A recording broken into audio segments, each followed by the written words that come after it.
everyone, and welcome to episode 34 of the Sam Dever podcast. In this episode, I talked to Steven Farlardeau. Steven is the owner of X Dimension Fitness, and he is also the host of the 86,400 Experience. Shout out to Avram Gonzales for connecting us. This is actually the first guest I've had where I have not met them in person, but this was an awesome experience. This is the beauty of social media. This is the beauty of networking. Now Steven and I are connected, and we had an awesome conversation. The book of the episode is going to be The Power of Your Subconscious Mind by Dr. Joseph Murphy. This is actually one of the most important books I have ever read. I read this, I believe, back in 2010. I found it at a Barnes & Noble in Tucson, Arizona. And I bring this book up because Steven and I actually were talking about the subconscious mind during this conversation. And it's really simple strategies and practices, but you really realize how much of your world can and is created by the thoughts in your head. So again, that is The Power of the Subconscious Mind. And that is by Dr. Joseph Murphy. Without further ado, here's my conversation with Steven. Steven Farlardeau, welcome to the Sam Dever podcast. Thanks, Sam. Appreciate it. Thanks for coming on. You're the first guest I have not met in person before. Yeah. It's this is actually a first for me too. First podcast I'm appearing on. So that's awesome. A good one. Yeah, no, and we have to shout out Avram Gonzales, who linked us up. And are you guys both in the same city? You guys both in Albuquerque? So I believe he's in Rio Rancho, Okay. but we are in the same BNI chapter together, which BNI is a international business networking organization. It's been really beneficial for me in my business. Okay. You just link up with different business owners, stuff like that? Yeah, so our chapter actually has about, I want to say at this point, we have about 20 different business owners, all different categories, all just helping each other out, growing our businesses together. That's awesome. And what is your business exactly so the people know? So my business is, excuse me. My business is X Dimension Fitness, do personal training, nutrition coaching, starting to dive a little bit into the mindset coaching and a little bit more recovery coaching as well. Okay, yeah. And like I was telling you in the pre-show, I'm all about fitness, nutrition, and all of that. Could you maybe take us through your journey of what got you into that? Absolutely. So kind of diving back several years, actually, kind of aging myself here. So going to go back to when I was about 10 years old, if that's all right with you. Absolutely. All right. So 10 years old, I was bullied a lot at school, got diagnosed with oppositional defiance disorder, which for anyone that doesn't know, it's a kid being a kid. Just got handed a prescription, started taking that, started feeling like I was less than my peers. Mm-hmm. And I had my first suicide attempt at 11 years old. Oh my gosh. So that kind of was a journey for about the next decade of my life. Just going through multiple prescriptions, multiple suicide attempts, multiple diagnoses, where I've probably had a dozen diagnoses attached to me, whether that's ODD, ADD, ADHD, bipolar, schizophrenia, like the list goes on and on. And at the time, they never once asked about like what my environment was like at school. So like I said, I was getting bullied pretty much every day. They didn't ask about that. They didn't ask what my nutrition was like or what my fitness was like. So going into my 20s after my last suicide attempt, which was August 18th, 2010, that was actually a real turning point for me, because I actually was able to kind of have one of those like aha moments for myself while I was in the hospital. Like I was told if I were to continue down this path, I was just gonna keep I was going to be in a long-term hospital essentially, which I did not want at the time. So started taking those steps to start improving my life. Got my driver's license at 21, which is a lot later than a lot of people. Um, and I actually found a good therapist that helped me get off the medications because I told him, like, I don't want to be on these the rest of my life. I feel like there's more that I can be doing for myself that isn't just in a pill form. So he's like, have you ever tried running? No, I haven't. Try that. What's your diet look like? Oh, you don't eat a whole lot of vegetables? And then a salad every now and then. And it was just kind of these incremental steps that led me into discovering, like, I really enjoyed running. I enjoyed the way it made me feel. So that was around 23 that I actually got off all my medications. And for the first time in like 13 years, I knew what it was like to not have a prescription in my system. But with that, I started finding alcohol, started finding opiates, and I started numbing my emotions other ways. So I really still wasn't very open to myself, wasn't open to others. Um, and that was more of an experiment at the time. Like I was drinking a lot of alcohol, but the opiates were like kind of on and off. At 24, I had my appendix taken out, and that's kind of where that started. They prescribed some painkillers, and I just started taking them like candy. So that leads me to around, like, kind of fast forwarding a little bit. In 2016, I discovered Spartan races. I actually got my first gym membership in 2016 as well, and started weight training a little bit. I moved away from the opiates, moved away from the alcohol as much, and I actually just completely took myself out of my environment. I was living in Massachusetts at the time, had a couple roommates, so like just was living in a bachelor pad, living the life, found myself going down a bad path again. So called up my parents one day and moved out here to New Mexico.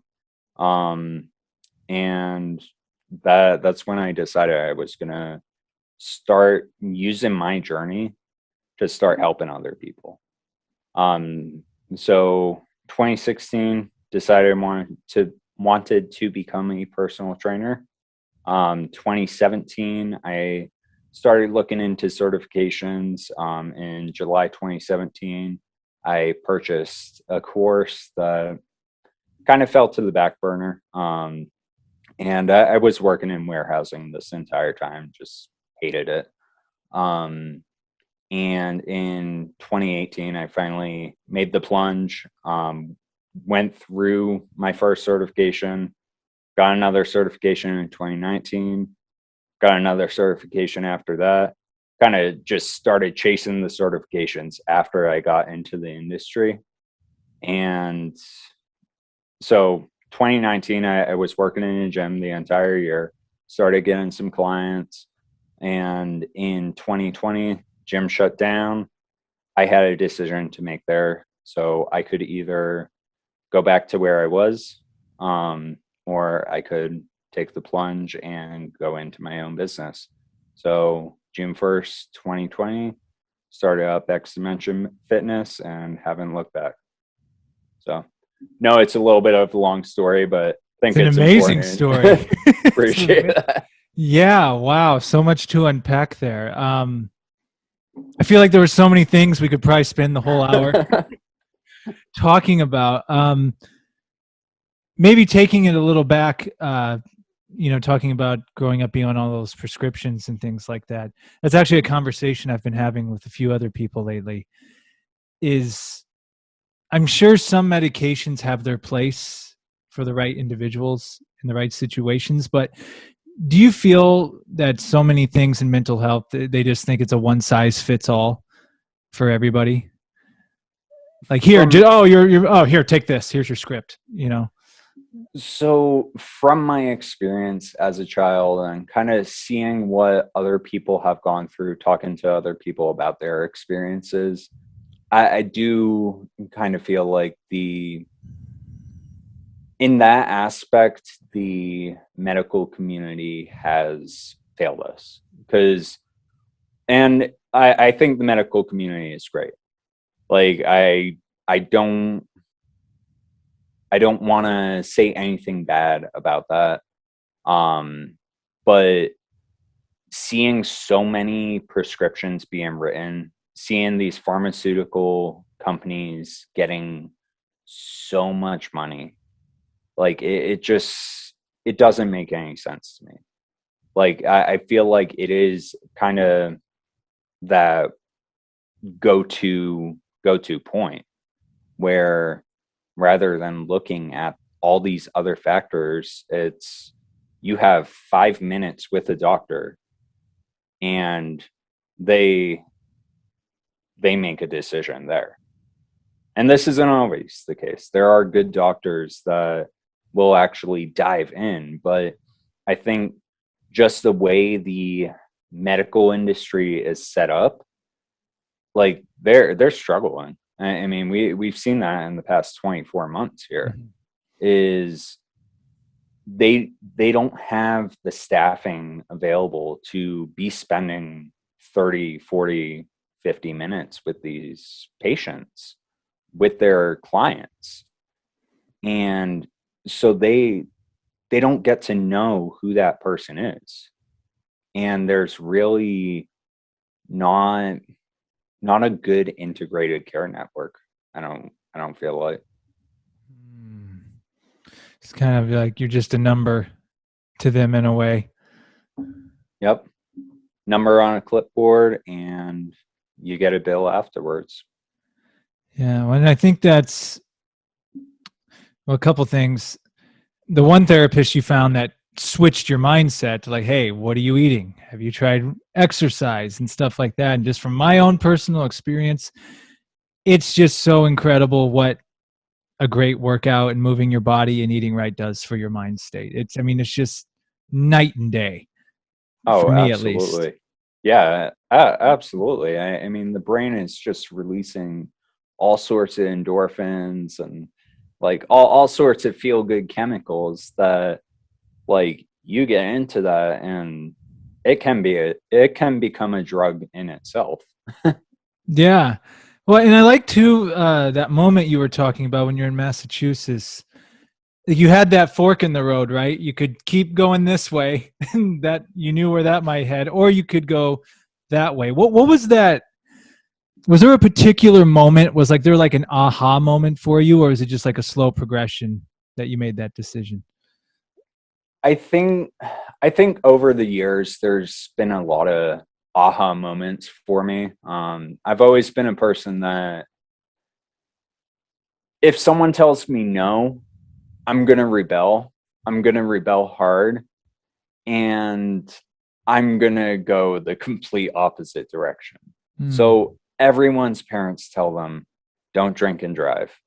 Well, at 2022, I decided I was gonna just hop behind the wheel and go.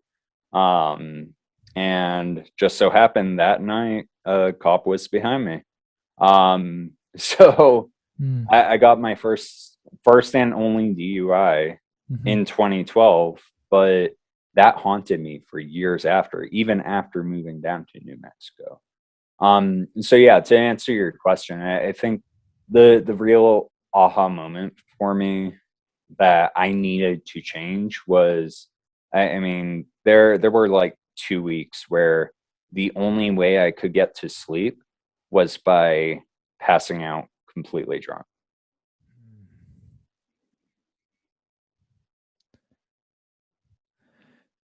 Yeah, it's someone told me there's a term for it.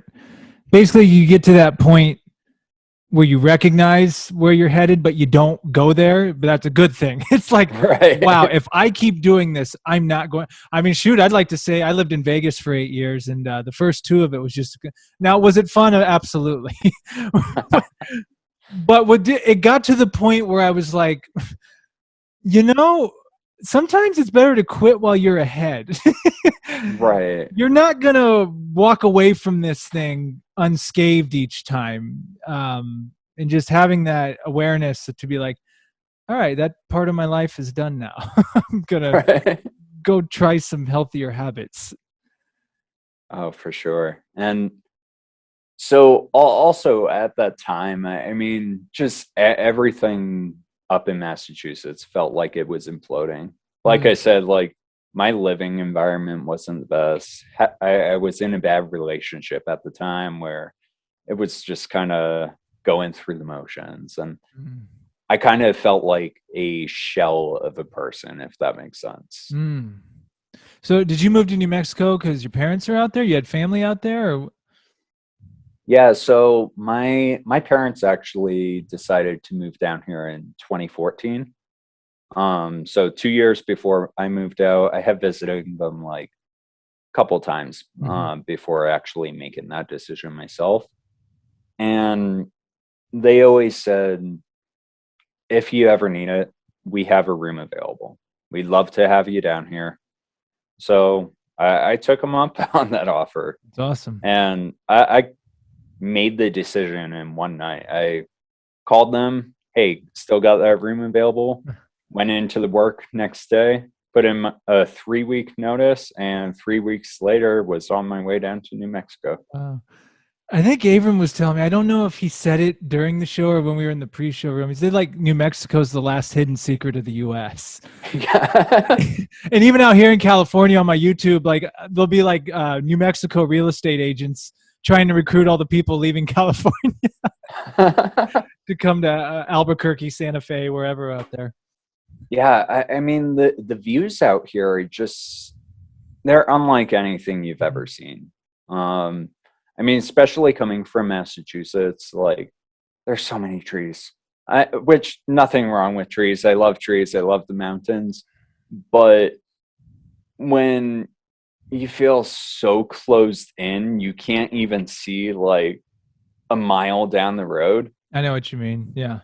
It's crazy. But out here, you're seeing like miles and miles, and that's part of what I fell in love with. Yeah. And going back to your fitness business, what has that been like during the pandemic, especially? Like, what are some ways you navigated that? So it's been challenging. Not I'm not gonna lie. Like I'm coming from that employee mindset, so I've never worked for myself, and trying to figure out, okay, well, what what do I file this under? Am I an LLC? Am I an S corp, C corp? Like, there's so many different ways to do that, and this is something where I was doing it like right at the beginning. I mean, June 1st is when the gyms open back up for the first time. And um, so those first 6 months were very rough. Um, I am not even really counting those as far as business. I was just hemorrhaging money. I was fortunate enough where the place I was working at previous, I was an employee there. So I was able to collect unemployment, and I used that kind of as seed money for the business to start investing in myself, bought a couple courses, started buying equipment for the business. And as as I kind of navigated through that, as things started looking a little bit better, um, I actually started reaching out to some of my previous clients, like, "Hey, how are you doing?" And this is something where my client success is always at the top of my mind. So I mean, my wife gets driven nuts by me because I will be sitting there at like 7, 8 o'clock at night trying to enjoy time with the family. And my mind is just going, and I'll just start talking about the business. Like I'm somewhere completely different. So navigating how to manage a new business, how to navigate being a new father. I mean, our son was born in October 2020, Wow. first time. So again, kind of that like 6 month or 4 months of the business. Now I have a new kid in the world. We have a second one on the way, and I'm trying. Congratulations. Thank you. And I'm trying to grow to the next point in the business, trying to see how to build better systems, because my systems are not working. Talk about stepping out of your comfort zone. Yeah. I mean, the pandemic's one thing for everyone to have to deal with, but you start a new business and you have a child all within the same. But I mean, that's had to have taken you to this whole other entire, because you're obviously still doing it. So it's, Right. you've obviously found something within yourself. What are some things? I don't know. There's some moments that, I'm trying to think of the right way to word it. Like, did you have, like, what epiphanies did you come to during this time? Like, that maybe took you to the next level, to like, you may have been in this other lower level of consciousness, and then all of a sudden you get through it and you keep your business going, and you're raising your child, and what are some things that help you push through? Yeah, so I mean, honestly, my wife has been a huge help in all of Mhm. this. I mean, she's a rock star. Like she so she's been working from home since March 2020. I mean, um like throughout her pregnancy, she supported me every step along the way. So even when I was bringing a negative income, like she was supporting me. Like you do what is going to be best for us, do what's best for our family. And this is what I feel is best, because any other place I would be spending 40 hours a week away from my family. And family is like number one for me. So I decide I decided that, like, no matter what it takes, no matter how many hours I need to put into the business now while the kids are young, like that's going to be something that's going to set us up down the road where I I have the ability to now say, like, okay, let's go take a vacation somewhere, and don't have to worry about, oh, do I get approved for the vacation? Right. So I think just being able to see like what it's able to do for my family, and what it's able to do for the clients that I serve. Hmm. So making that shift to online wasn't easy, because in in March 2020, like everyone went online. If you were a trainer and you didn't go online, you were probably getting out of the industry, Hmm. looking for something a little bit more stable. And this may not be the case with everyone. Some of them may have ridden out the storm, and just gone back to purely in person.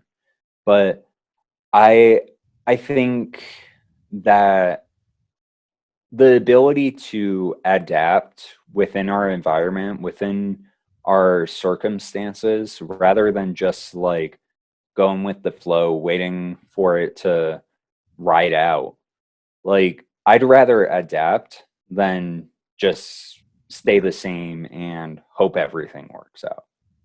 Um, and that's a mentality that I adopted like kind of early on in my journey. So even when I was drinking every single day, drinking a lot and doing opiates, that was something that I came across Tony Robbins when I was 24.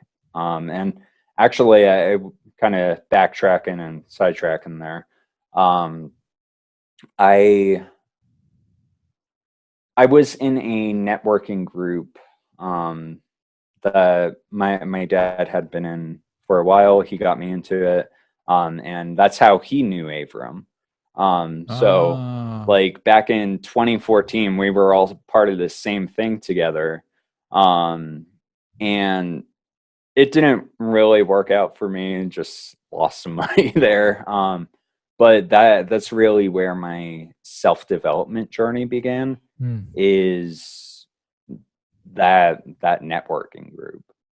Um, Sorry, I forgot the original question. No, hey, this is what the podcast is for. We just start rambling. That's yeah, no. Well, I wanted to go back a little bit. That's amazing. And I was telling you in the pre-show, it's amazing you have that solid family foundation throughout this. You know, and I want to talk about that in a bit, but then what you said about, yes, your fitness business. It sounds like, and I went on your website too. It sounds like, you're not just worrying about, the physical part, but you're talking nutrition, you're talking the mind, you're talking all these things. It's all related, right? Oh, absolutely. So kind of my vision for the business, like my big audacious goal, if you will, is I want to, like I said, like the medical community and so many industries that could complement each other are just broken. I mean, the fitness industry, for instance. So like we have personal trainers who may or may not be certified. And again, like I said, I chased after a lot of certifications in the beginning, because I wanted that knowledge. But a lot of new trainers will kind of get into this imposter syndrome where they they go through a course. It might be a 2-day, a 2-week, or a 6-month. Like the courses vary.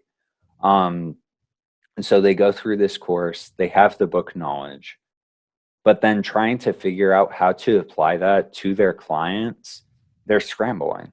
And so they have this piece of paper, and they don't know what to do with it. So it gives us the sense of, oh, I'm not good enough. I should chase another certification Ah, rather than focusing on helping the people in front of me.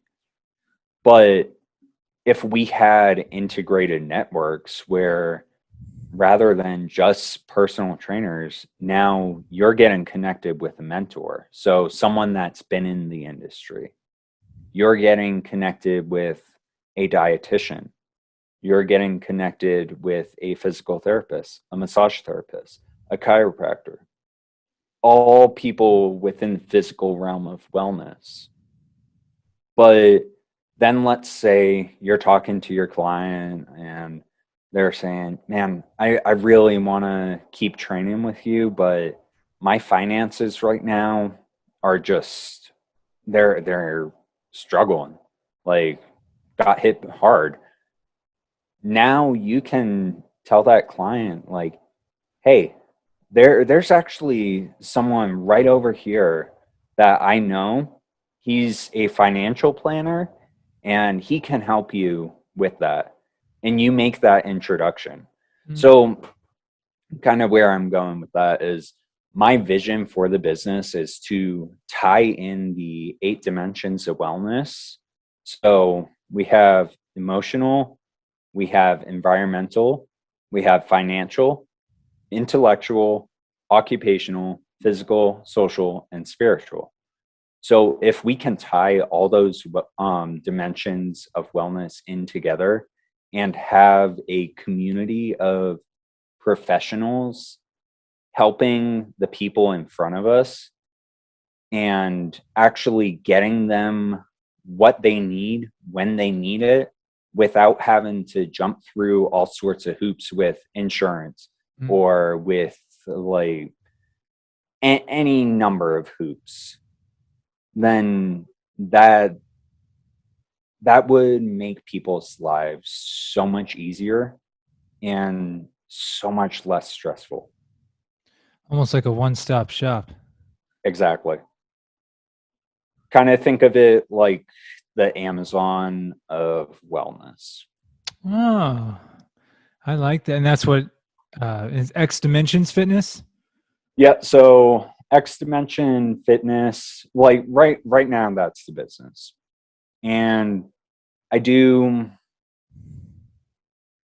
have to be careful about how I say this, but I want to eventually like kind of create the umbrella of X Dimension Wellness and have like X Dimension Financial, X Dimension Fitness, and again, I haven't fully mapped that plan out. That's a little further down the line, but trying to create this integrated network and actually be able to not only help my clients better, but also help other people grow in their businesses.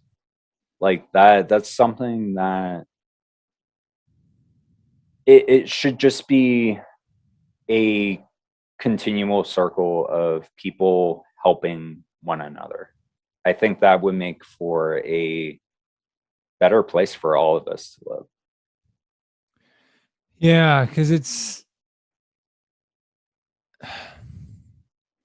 you're right. It is like it is like I feel like in life, like you do take care of one thing, and there's like 50 other. There's always like 50 other things you got to do. So it'd be nice to have this environment where, look, we're just going to help you with all of it. Yeah. Or at least the main parts. Yeah, or at least knowing that you have those resources to tap into. Like if you have one place you ever need to go for like hundreds of different professionals that can help you, like I think that would be something so beneficial for, like I said, like everyone could use something like that. Yeah, no, I dig that. And I remembered what I was something popped. I was listening to your last, which I want to get to your podcast too. You were saying on one of your podcasts, and I completely agreed with it. Maybe I'm just switching topics completely, but it had to do with people thinking this is the only way to diet, and if you don't diet this way, you're doing it wrong and stuff like that. And I just wanted to bring. I guess I'm just bringing it up. I'm learning, and I'm a big fan of like how it's not one size fits all. It goes back to what we were saying about the therapy and stuff, and probably the same thing with training. The same thing. Some people may benefit from doing 5 days a week weight training. Some people, like me personally, I recently cut back from. I used to do 5. I'm doing 3 now, and I'm getting better results than I've ever gotten because I think I'm getting more rest. I think I was overdoing it. Yep. And the same with nutrition. I've tried them all. I've tried everything, and it's more of like intuitive at this point. Like you have like your foundation of nutrition, but I'm not going to say I'm never going to eat this ever, because maybe it will have its place. So I guess I'm just curious to see from your standpoint when it comes to fitness and nutrition, especially with social media now. I feel like there's all these camps of people. And well, let's use diets, for example. You got your carnivores, you got your vegans, you got your paleo. And for me personally, I'll take information from all of them, but some of them are like, look, if you're carnivore, if you eat a salad, you've committed the biggest sin. If you right. if you're a vegan, you eat meat, forget it. Like it's what's your perspective like on all of that? Like when you deal with your clients and how you see it all.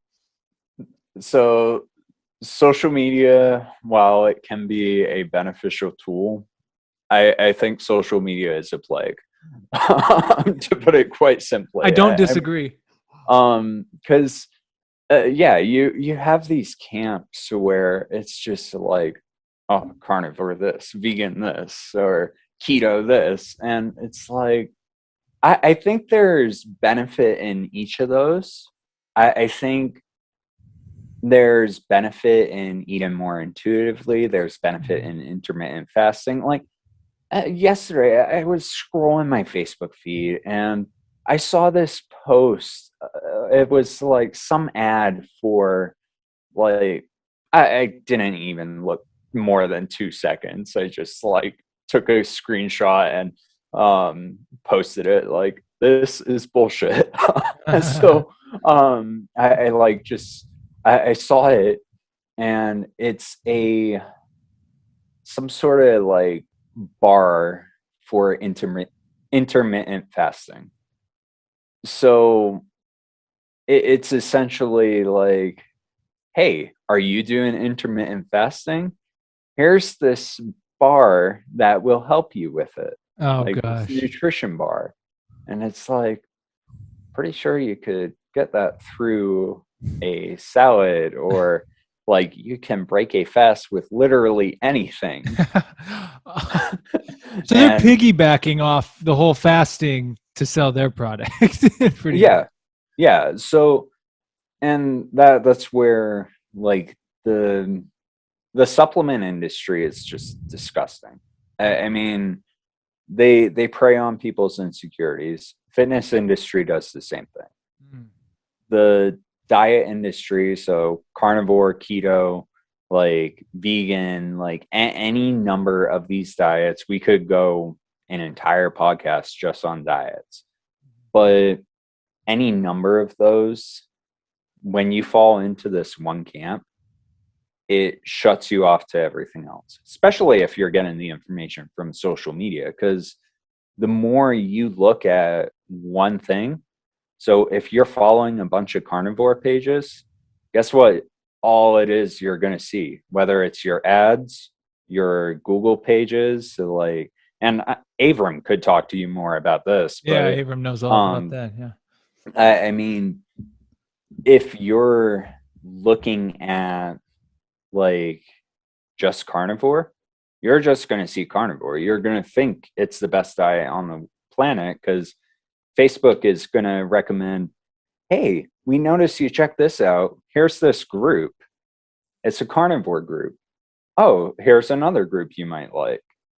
And it's just going to be an endless cycle where if you're the average consumer and you're just looking at this information, like you're just scrolling your phone and you see all this information just being fed to you, that's all you're going to believe.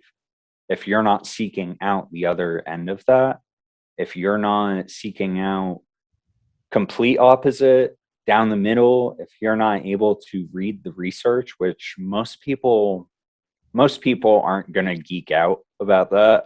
I mean, I could go into the research, but yeah, it's just, I think it's dangerous to fall into camps. Like, try what works for you. Like, try a couple different things.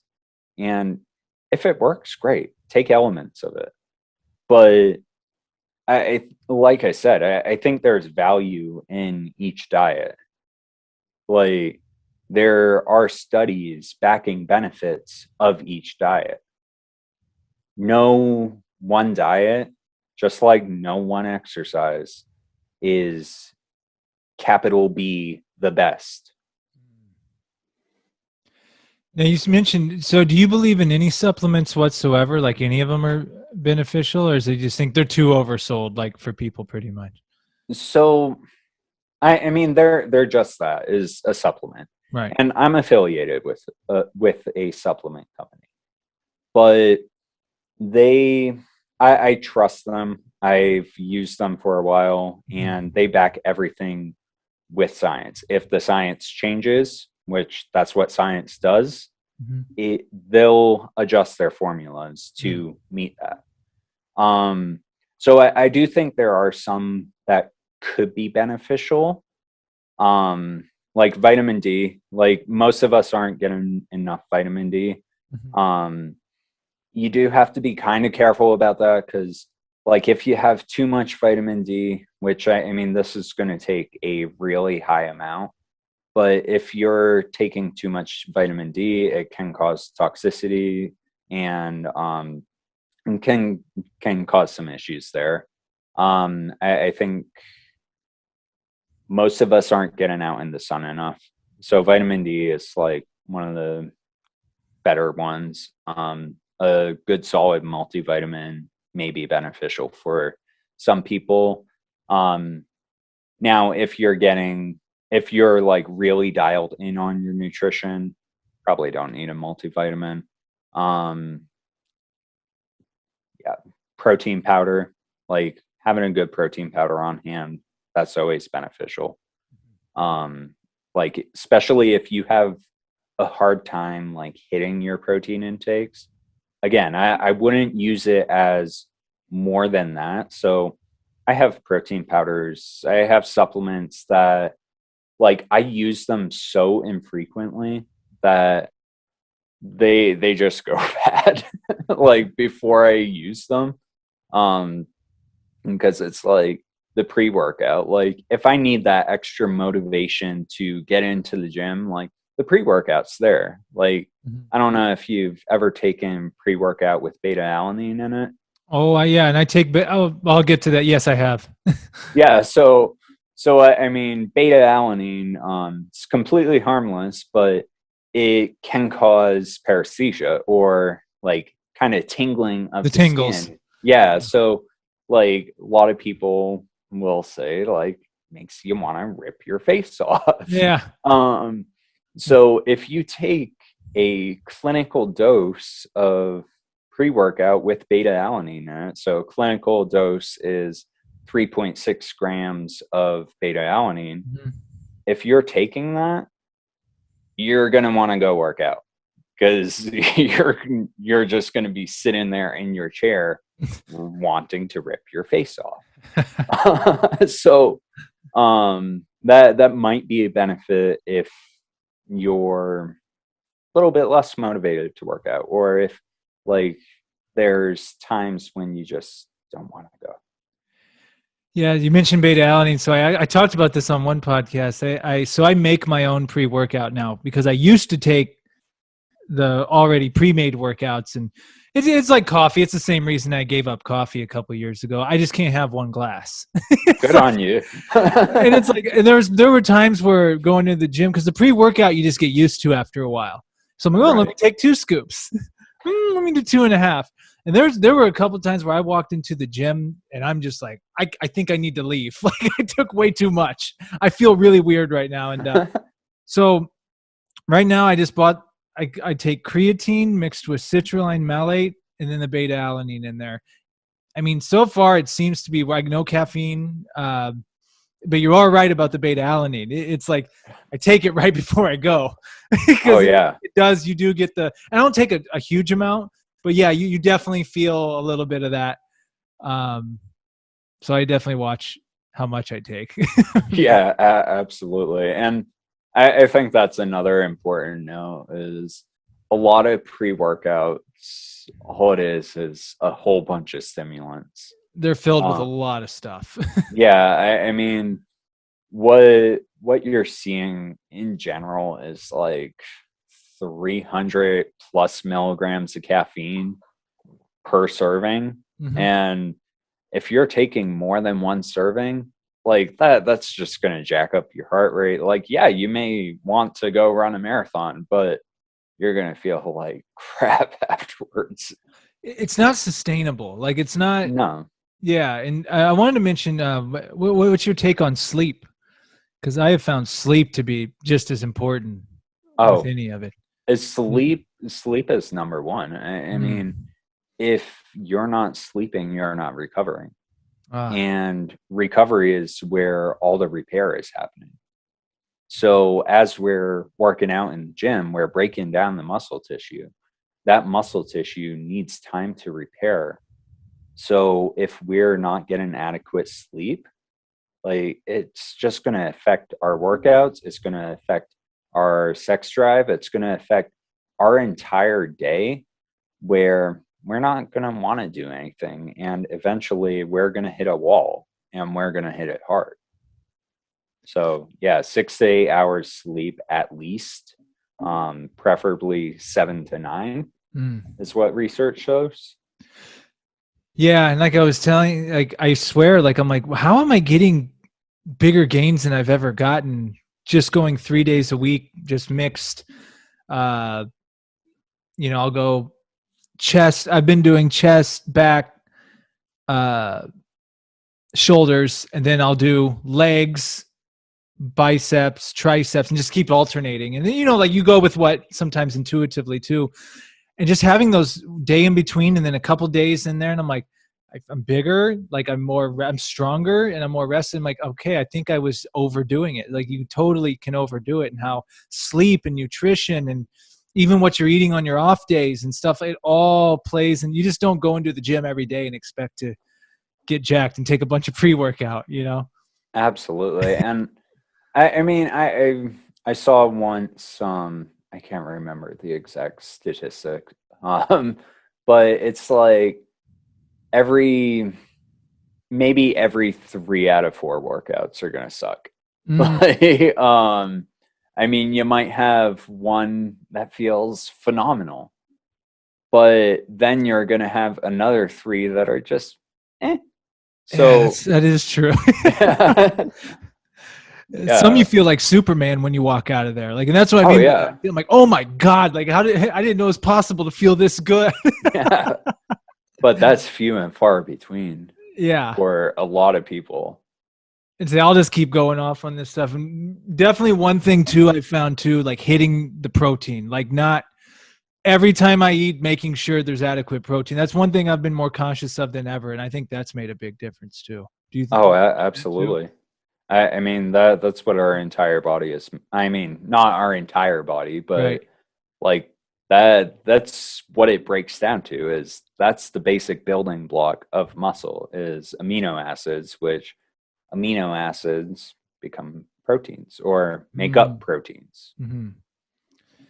Yeah. And well, I'll keep just rattling off Mm, I nutrition could stuff. go all night. I know, but I do want to talk about your podcast. Now, correct me if it's the 86,400 podcast. Is that The 86,400 experience. experience? Yes. I have listened, like I said, to about half the episodes, and you do a really good job. I It's appreciate really that. good, and I like what I like about your podcast is you keep it 30 minutes or less usually. It's Generally, very yeah. just precise. You're just straight to the information. You bring on experts in all different fields. I really like the one. I actually sent him a message, and his name escapes me. The guy who talked on masculinity. Oh yeah, Nick Matash, I went and he's sent him a message on phenomenal. Instagram. Hey, I just listened to you on Steven's podcast. I go, dude, that was some good stuff. I really got a lot out of that. That's awesome, man. Yeah, we've been following each other for a while now, and he just puts out so much good information, and like masculinity is needed, but like we were talking about in that episode, it gets a bad rap. So he does what he loves. Mm. Well, I like how he really was talking about exploring your emotions and recognizing them and working through them instead of keeping it bottled up. And men get labeled of you can't cry, you can't do this, you can't do that. And I'll admit I've read quite a good amount of the quote unquote alpha community stuff, and it has some really good stuff in it. But then there's some stuff I'm like, I don't know if I quite align with that or quite agree with that. So it was just really good to hear you two have that conversation on that podcast and be open about it. And both of you are family guys and talking in that way. And I don't know, I just really appreciated it. Yeah, I like that. That was one of my favorite ones. I'm glad we were able to put that out there. What made you start it, and what's the name mean behind it, if you don't mind me asking? So let's see. Back in March, March of 20, March or April of 2021, I saw a post by Gary Vaynerchuk, and he was talking about like if you want to get The Rock or Kevin Hart or any of these big names on your podcast, start up the 2 minute podcast or start up the one question podcast and that kind of planted a little seed in my head like, Mm. huh, I should try something like that. Um, but more than that, I think couple years ago, before my best man passed away, like we had discussed starting a podcast together. I mean, we used to go on, have like 3-hour conversations in coffee shops, and just like it would start on one end and just go all over the place. And so when like, and that kind of ties into my business a little bit too. But after he passed away, I put that on the back burner. Like I didn't want to start a podcast without him. I was still very unconfident in my voice. Then I saw that post about that Gary Vee made, and I bought equipment. Again, didn't get started on it because I still wasn't super confident in my voice. And so I started just practicing by myself, just kind of recording myself, trying to jump in. I tried recording an intro myself, and I was getting so hung up on the intro. I just paid someone on Fiverr. I'm like, here's the script. You write it. Here you go. And then I started reaching out to people, like not really expecting any responses, but I saw a couple people I follow on Instagram like, hey, I'm looking to get on more podcasts. Reach out if you want to record a podcast together. So I reached out to a couple people that like I never expected to hear a response from. And I mean, Jonathan Goodman, he was the first one that I reached out to. And we sat down, we recorded a podcast together. Beforehand, I told him, look, man, I have no idea what I'm doing here. And he was like, just roll with it, man. And yeah, so I just started stepping outside of my comfort zone, reaching out to people. I was a little bit disappointed, and it's still not like a no, but after my podcast with Enrico Incarnati, who he was Jordan Syatt's photographer. Jordan Syatt was Gary Vaynerchuk's personal trainer. Oh, yeah, I listened to that one. Yeah. Yeah. So I knew there was a connection there. So after the podcast, I asked him, hey man, like, do you have any advice on getting Gary Vee on my podcast? And he's like, that's a tough one, man. I would hit him up on Twitter, like just, hey, at Gary Vee. Which VeeFriends NFT do I have to buy to get 5 minutes of your time? Gary Vee responded to that. And I had to like read my phone for a second. Like, did Gary Vee just did he actually me respond? back? Did he just follow me? So he's following me on Twitter. Whoa. Yeah. He's like, you don't have to buy any VeeFriends, or you don't have to buy one. And he tagged he tagged Lou, who I believe Lou just does his schedule and does way more than that. I'm underselling Lou, but so he said, reach out to Lou and we'll get you 5 minutes in January. I'm like, this is awesome. This was back in November. Mm-hmm. And so I reached out to him right away, waited for a response, didn't get a response. And I'm like, oh no, what did I say? And so yeah, that was kind of like I hope we're still able to work out that 5 minutes. And I'm gonna honestly keep trying. Well, I mean, either way it goes, the fact that you had that interaction and he followed you, man, I mean, that just shows you that's the good thing about social media, right? Right. Like, to even get you in that conversation, to even begin that conversation, you know, and who knows, maybe it got lost in the shuffle. Maybe they had a bunch of, you just never know. But yeah, maybe in a little bit, kind of poke that fire again and then say, hey guys, remember Remember little old me? screenshot the tweet. Yeah. Screenshot the tweet and go, hey, I'm just following up on this, seeing if we can still make it happen. Yeah, absolutely.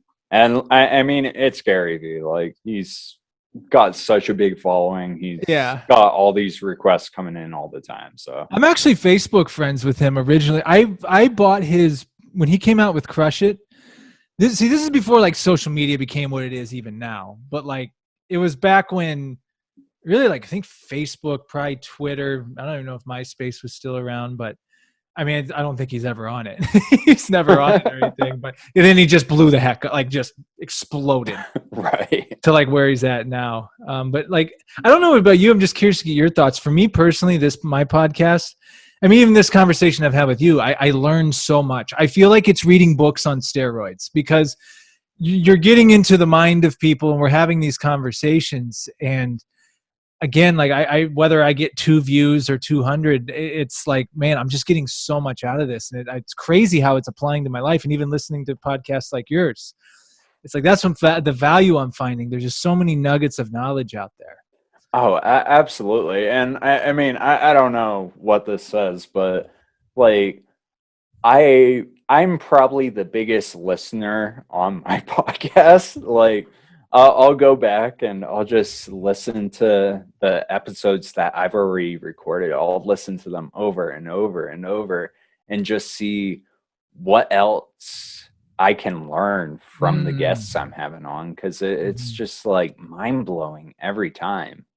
And I think it's cool that we live in this age where we have all the information we could ever want, or even information we don't want at our fingertips. Yeah, it's true. Yeah, it's well, and it's one of those things too, and I've noticed on yours too, you have a variety of guests. It's not like the same industry of everything. Like you're picking the last one, was it the voice actor coach?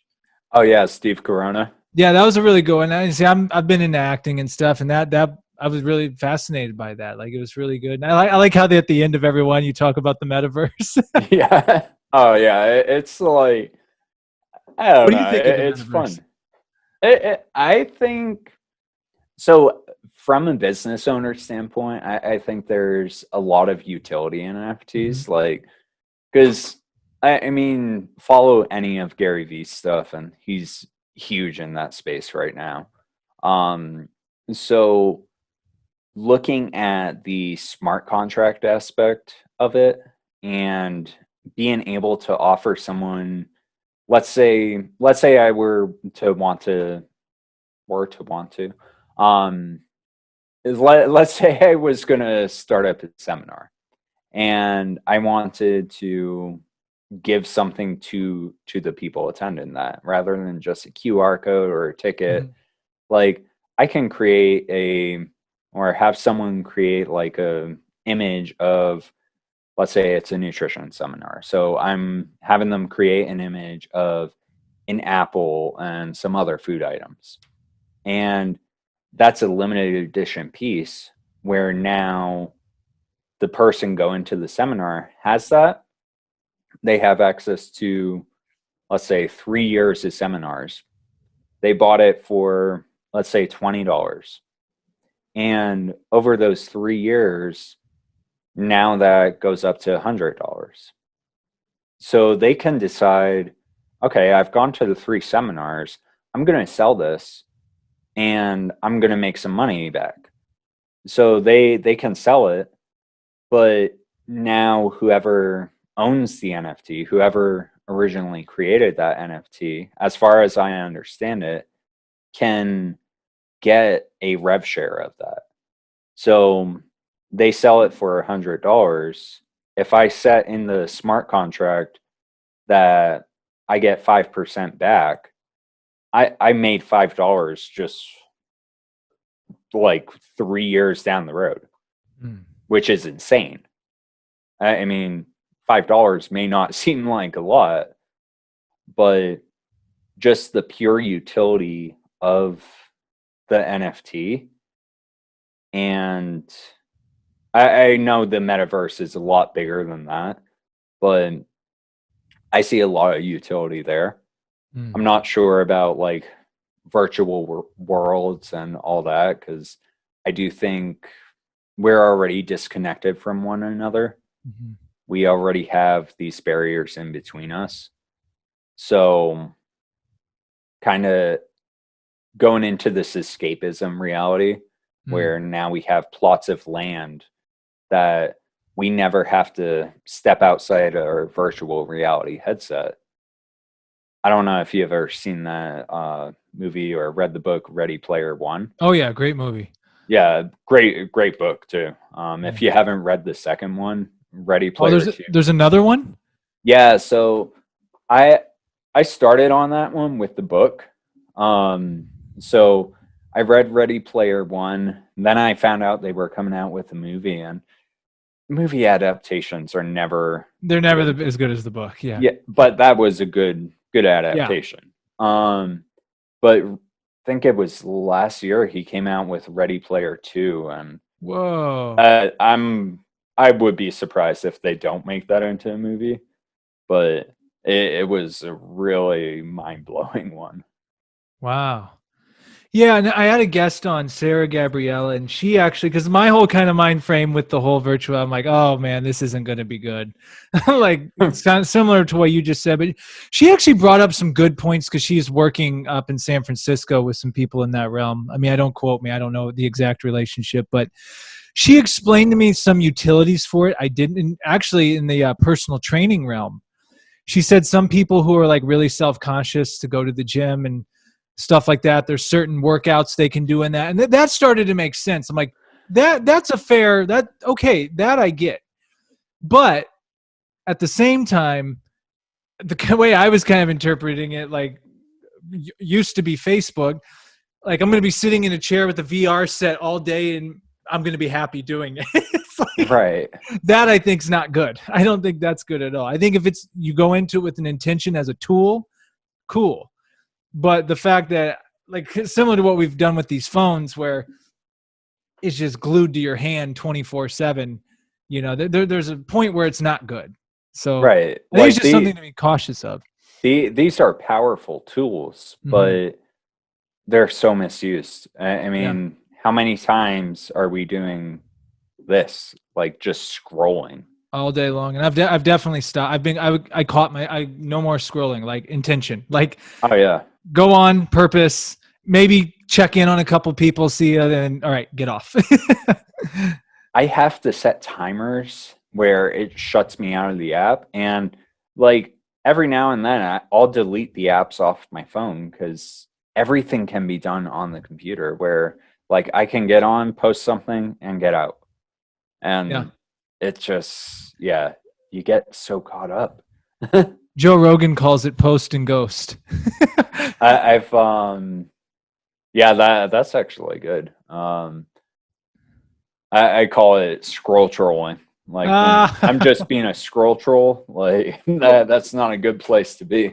Well, and back to what you're just saying about encompassing everything into, you know, your mental, physical, and I would add spiritual health into everything. It's like your mental diet is just as important as your food diet. I quit watching news. I stopped. Like Oh, yeah. I have just stopped. People are saying, "Did you see what so?" No, I didn't, and I don't care. Because guess what I'm happens when so you out stop of looking touch at with it? reality or Yeah. with like anything going on in the news. And look, if we go to war or a meteor's about to hit, I get it. Like, yeah, I want to know. but every day, and even when I'm at the gym, I look and I see both political affiliations, and I'm just watching, and everyone's just so angry. And so, but they're all selling me something. They're getting money off your attention, and they're pandering to each one of these groups. And I'm like, life is really short. Am I really going to take my mind and get it sucked up in this and getting me fired up? Or are you going to concentrate on your life, Right. the people in it, and how you can help people and stuff? I'll go off on that, but Oh yeah, I it's could. amazing. You do have to make a conscious effort, even on social media. I'll catch myself, dicking around too much. I'm like, I want to go support people and go like their stuff too, but it's like when you're just scrolling to scroll, you just, I could have read a couple chapters in my book or something like I was working on, or edit the podcast I was doing, whatever, you know? Right. But I don't know. It's like anything. Maybe treat yourself. Like I'm going to scroll troll for the next 30 minutes and not feel guilty about it. Yeah. Yeah. I think kind of, again, using nutrition, like that's just what I know. Mhm. But when I always encourage my clients to like find the foods you enjoy. Like if you enjoy donuts, we'll find a way to incorporate that. Like I don't ever want you giving up donuts. Mm. You can't take donuts away from me. I use donuts because they're like my favorite food. um, but at the same time, I'm aware enough to know that if I haven't hit my protein, if I haven't had fruits and veggies, if I've been eating like an asshole all day, I'm not gonna have a donut. But if I am actually like meeting all my targets, I'll have a donut. Yeah. Yeah, it's a balance, right? Like you don't have to, and that's kind of what I've done in the past. I've been too black and white about things. It's like it's either all or nothing, and but sometimes I'm finding, it's okay to enjoy once in a while, but Right. just like you said, just make sure you're hitting everything else. Right. Yeah. So Um, like scrolling for 30 minutes isn't, it's your donut. yeah, it's your donut. Oh, well, Steven, this has been an amazing conversation. There is one thing I want, if you have a couple more minutes. Yeah, absolutely. Uh, One thing I just wanted to touch on too, and I was telling you in the pre-show room, I do respect, and I really out of that masculinity podcast you did. What was his name again? I'm sorry. Nick Maytash. Nick Maytash. You guys definitely brought up family. You both are fathers. Uh, you have a son. You're about to have a daughter, which is a blessing. And I'm turning 35 2 weeks. Yeah, 2 weeks from today. Happy And early birthday. thank you. And I'm seeing now like family and stuff like that. Something I'm like, oh, I don't have time for that, or you got to concentrate on what you want to do in life, and yeah, blah blah blah blah. But my perspective has definitely changed on that, and it's like now that I think I've grown out of a lot of things, and I've just realized a lot of things, and now I'm like, oh yeah, I think that would be a really awesome thing to have. Um, and even being in a relationship now, like it really opens your eyes to, oh wow, there's like a whole other side to life that you don't have to give up anything. You can have both. Yeah. So could you maybe just talk a little about bit or whatever, how much or little you want about what family life has meant for you and maybe how it's changed you and developed you maybe? Yeah. So that's a little bit of a tough question. Um, so I mean, it, geez, October 2020, probably at least a month before, I had actually gone out and found a counselor because I knew there were things that I was still struggling with myself from childhood, Mm. where I knew that if I wasn't able to move past those, if I wasn't able to kind of talk to some of those demons, then that would be stuff that I was passing on to my son. That would be stuff that I would be passing on to my daughter. And like that's not to say that's the last time I go and get therapy either. I used to like just with my past experience with therapy, like I used to view it as kind of one of these things that was a bad thing or something that we shouldn't talk about. Again, going back to my conversation with Nick, is we're always told like, oh, don't talk about your emotions, or you can only talk about it in this environment. But I think that's important no matter where you are, is to, if you're not going to talk to them, if you're not talking to your emotions like to another human being, talk to yourself. Like do that inner work where you're addressing some of the limiting beliefs you were brought up with in childhood, some of the damage that, and it's no fault of our parents.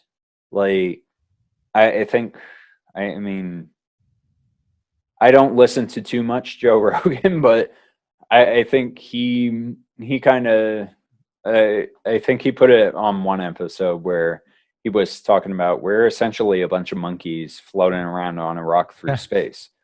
So we're all just trying to figure it out.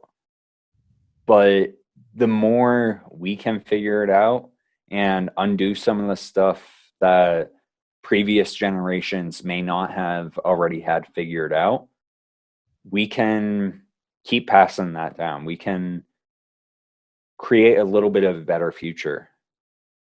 So that's always my goal with my family is I want to be able to not let my own limiting beliefs get in their way. I don't want to ever put my beliefs over what they can learn. So like I want them to actually seek out knowledge and learn why things are, learn how things work. I feel like too many times we get annoyed with the 3 or 4 year old asking why, but why, but why. When I think a lot of us as adults should be asking ourselves that same question. But why? Why? Why? Because until we get to the root of that why, we're not actually gonna we're just gonna kind of be going through the motions. And we may get pretty far. But with the with such a young family and still a young family, a young business, like I mean, my wife and I are just over 3 years into our marriage, so relatively young marriage. Like we're figuring things out together. We're supporting each other. Like it's not always sunshine and rainbows. Like we argue, we like we don't talk to each other sometimes just because like we need that space. But at the end of the day, like we put our son down with a routine. We make sure that he's getting that love throughout the day. And again, through no fault of like my upbringing or anyone else's upbringing, sometimes I feel like we don't tell each other that we love ourselves or we love each other enough. If we don't love ourselves, we can't love others. So becoming a father has and doing that work beforehand on myself has allowed me to learn how to love myself a little bit more. And it's been allowing me to pour more of that love into my wife and into my kids. And that's really the bulk of like everything I do is for my family. That's beautiful, man. That was beautiful. And you mentioned something because I realized for myself on the last podcast, his name's Nick Checkett. He was huge on therapy, like how important, how much it helped him. And he was talking about how him and his wife are going to be wanting kids here eventually. And he said he was going to go back to therapy because he said there's some stuff. So that when you said that, really, there's some things he needed to work out still. And I realized, and even what you just said there, I'm like, yeah, before I go there, yeah, I got some stuff that we need to work out before, bringing another human being along with that. So I think that's really cool that you did that and had that awareness and just know how of doing it. Because I'm sure it's not even that they do it on purpose, but so many people just get thrown into everything. And that's probably why you see so many divorces, you see so many broken homes, you see, because people didn't work on themselves. They didn't know what and it's no, I'm not faulting anyone for it. It's just, but this stuff's not promoted or hasn't been taught, No, you know? it's not taught. And I think it needs to be taught more. It needs to be talked about more because like I was always ashamed growing up when I knew like, oh, I'm taking these prescription medications because I've been told that there's something wrong with me. I've been told that I need to take these in order to be normal. And it's like, I don't want to be normal. Normal is boring. But at the same time, I think talking about that and actually finding professionals and again tying back into my business, like I want to know those professionals.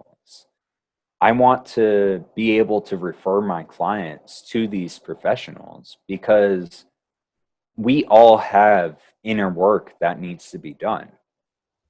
We all have limiting beliefs that were placed on us, whether consciously or not. They were always like, we're told no from a very young age. We're told don't do that from a very young age. We're told don't question that from a very young age. And that all just, it accumulates over time. So I think it was kind of diverging. And again, I could talk about mindset, nutrition, exercise. Like We'll have to do all part day. 2. Absolutely. Like I want to respect your time here. So, Oh no, you're good. You can go as long as you want. Yeah. So, but yeah, as I was saying, like I think it was Bob Proctor that had the stick figure model, where like he divided the, and I don't know if it was him, but someone divided the brain or the head. So picture, if you will, a stick figure, big old head, rather than right and left hemisphere on the brain, divided it into top and bottom. And that bottom is essentially ages 0 to 7 or 8, where everything we're being told, everything that we're learning is just going into that bowl. And we can think of that as the subconscious mind. And then as we develop, it fills up. So we get that top part, our conscious mind, that's now examining the thoughts in the subconscious mind. And I'm sure there's people out there that can explain this a lot better than me. But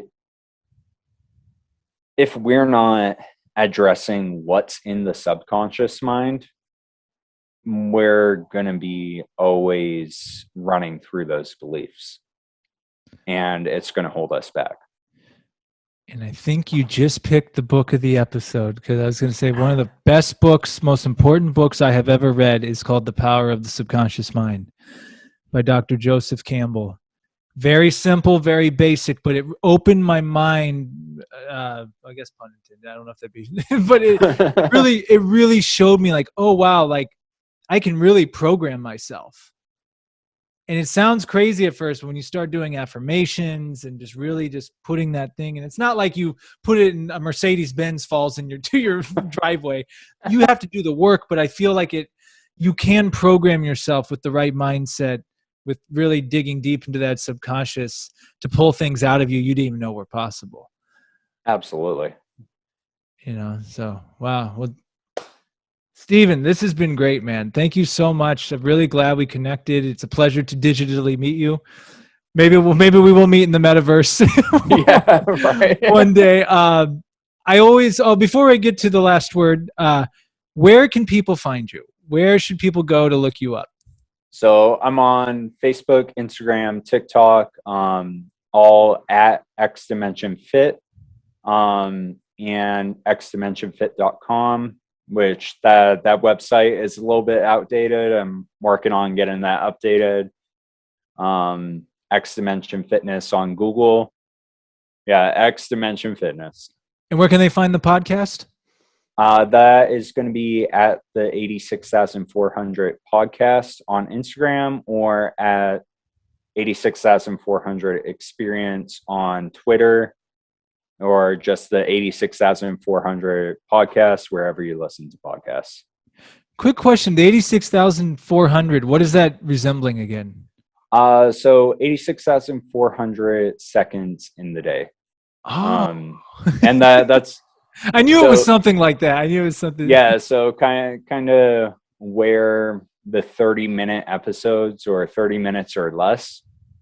If I do one episode a week, if my math is correct, which my clients know my math is terrible, but if I've done the math correctly, one episode a week should put us at about 24 hours by the end of the year. Oh, wow. That's dope. Yeah. It's a good way to sell it too. It's a good way, like Gary Vee was saying, you have a unique spin on it. So I think that's really good. And I always give the guests the last word. It can be as deep or as shallow as you want, but it can be a book you've read, something you've been thinking about, absolutely anything. What do you want to leave us on? So I think a lot of people will limit their potential by kind of running on these old beliefs, running on the things that, like I was just talking about, were kind of put into us throughout childhood.